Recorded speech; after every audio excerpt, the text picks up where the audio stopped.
Let's start with a fact that sounds like a total lie. If you walk into a store today and buy a top-of-the-line Sony OLED TV, you aren't actually looking at a Sony screen. You're looking at an LG screen. And if you buy their latest, greatest QD OLED, that's a Samsung screen. It sounds crazy, right? You're standing there, looking at a price tag that is $500, $800, maybe even $1,000 higher than the Samsung or LG sitting right next to it, even though the physical glass is essentially the same. This is the ultimate showroom standoff. You got the salesperson telling you Sony is premium, you got your wallet telling you to run the other way, and you got your eyes telling you that, well, something is different, but you can't quite put your finger on what. Is it just a brand tax? Are you just paying for that 4-letter logo on the bezel? Or is there a deep technical reason why the most expensive TV in the room doesn't even make its own glass? Welcome back. I'm Sal, and today we're going to look past the marketing fluff and explain the physics, the processing, and the professional-grade engineering that explains why Sony TVs are so expensive. To understand the Sony price jump, we have to stop thinking about a TV as just a screen. Instead, think about a professional kitchen. You can give two different chefs the exact same cut of prime rib. One chef might toss it in a pan, overcook it, and drown it in cheap sauce. The other chef, the master, understands the molecular transition of the fats, the precise timing of the rest, and the exact temperature needed to preserve the texture. The display panel. The glass is just the raw ingredient. It's the meat. Sony's philosophy is that they aren't a meat producer. They are the master chef. They buy the best raw panels in the world from their rivals, and then they spend millions of dollars on the kitchen, the internal processors, to cook that image better than anyone else. This is where the money goes.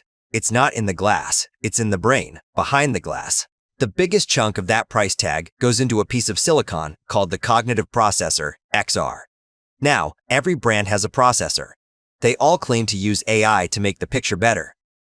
But Sony's approach is fundamentally different from a physics perspective. Standard AI processing is global.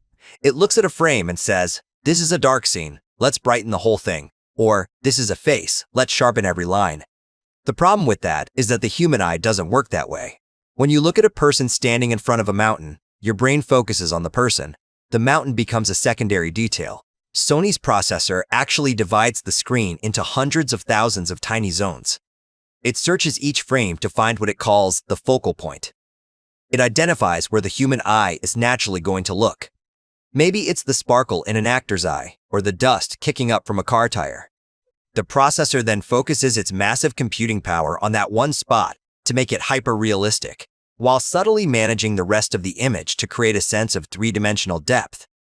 When you look at a Sony TV, the image feels deeper and more lifelike because the TV is literally mimicking the way your brain perceives the real world.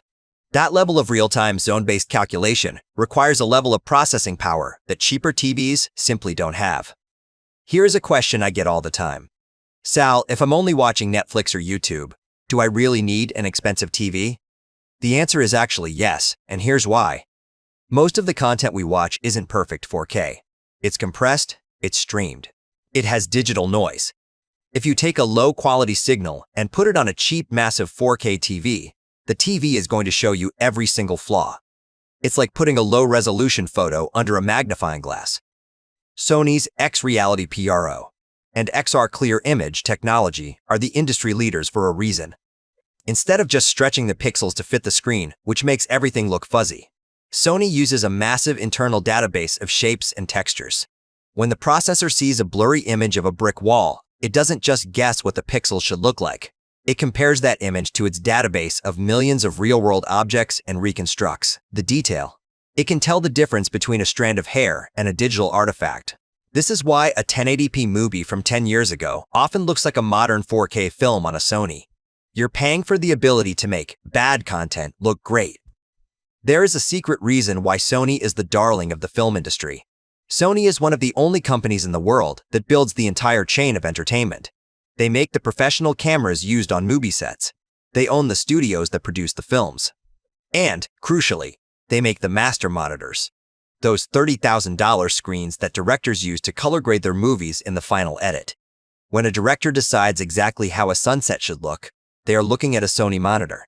Sony then takes the color science from those 30,000 monitors and bakes it into their consumer TVs. Other brands often lean into what we call saturated color. They want the grass to look neon green and the sky to look like a bright blue crayon because it looks cool in a bright store. But it isn't real. Sony focuses on creative intent. Their goal is for you to see exactly what the director saw. If an actor has a slight bit of redness in their skin or a shadow has a hint of purple, the Sony will show it accurately. For anyone who appreciates the art of cinema, that accuracy is non-negotiable, but it's expensive to calibrate and maintain. If you watch sports, especially something high-speed like Formula One, motion handling is where cheap TVs fall apart. You'll see the car move, and there's a ghost or a blur trailing behind it. Or, even worse, the TV tries to fix it using motion smoothing, which makes the movie look like a cheap soap opera. This is the soap opera effect, and it's the enemy of good television. Sony's XR motion clarity is widely considered the best in the business. Instead of just guessing where the next frame should be, it inserts black frames or flickers the backlight at such a high frequency that your eye sees perfectly smooth motion without losing any brightness or creating that weird fake smoothness. It keeps the image sharp during a 200-mile-per-hour corner at Silverstone, but it leaves the cinematic look of a movie untouched. Achieving that balance without making the screen look dim is a massive engineering hurdle, and it adds significantly to the manufacturing cost. On almost every TV in the showroom, the speakers are at the bottom, pointing toward the floor. This means the sound has to bounce off your furniture before it hits your ears. It's muffled and disconnected. On Sony's OLED models, they use a technology called Acoustic Surface Audio Plus. Instead of traditional cone speakers, they use actuators that sit directly behind the glass. These actuators vibrate the actual screen to create sound. Yes, the screen is the speaker. This creates a psychological effect where the sound comes directly from the characters' mouths. If a character moves from the left side of the screen to the right while talking, the sound actually follows them across the glass. It's an incredibly complex piece of engineering, vibrating glass without breaking it or distorting the image. And it's a feature you won't find on a budget set. It effectively gives you a built-in soundbar experience that matches the quality of the picture. Let's talk about the guts of the machine. OLED pixels are organic, which means they degrade over time, especially if they get too hot. This is what causes burn-in. To fight this, Sony uses high-end heat sinks and superior thermal management, while a budget TV might push its pixels to be bright and then burn out in 3 years. Sony uses its processor to monitor the heat of every single pixel in real time. It manages the brightness intelligently to ensure the TV lasts for a decade, not just a few seasons. When you buy a Sony, you aren't just buying the visual experience of today. You're buying the engineering that ensures the TV will still look this good 5 or 7 years from now. They use higher quality capacitors, more robust power supplies, and thicker frames. It's the difference between a car built to look good on the lot and a car built to hit 200,000 miles. Finally, we have to mention the family benefit. If you're a gamer, especially on a PlayStation 5, Sony has built-in perfect for PlayStation features. The TV and the console talk to each other in a way that other brands don't. When you plug in a PS5, the TV automatically switches to game mode and optimizes its HDR settings specifically for your console's output. You don't have to spend an hour in a menu trying to figure out why your shadows look gray or your highlights look blown out. It's a set-it-and-forget-it luxury that saves you time and frustration. So, back to the showroom. Why is the Sony more expensive? It's expensive because Sony doesn't care about being the brightest or the cheapest. They care about being the most accurate. You are paying for the most advanced image processor in the consumer world. You are paying for a TV that can turn a blurry 720p YouTube video into something that looks like 4K. You are paying for sound that literally vibrates through the glass, and for color science that matches the professional monitors in Hollywood. Think of it this way. You can buy a cheap suit that looks okay from a distance, but the moment you put it on, the fabric feels wrong and the fit is off. Or you can go to a master tailor.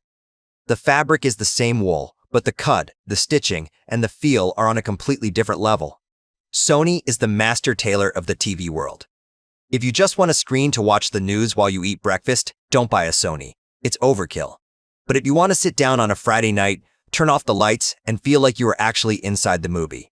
If you want to see every detail of the racetrack and hear every whisper as it was intended, that premium price tag starts to make a lot of sense.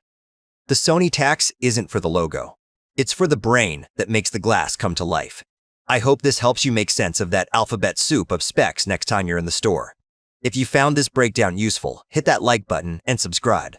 We're here to explain the science behind the stuff you use every day. I'm Sal, and I'll see you in the next one.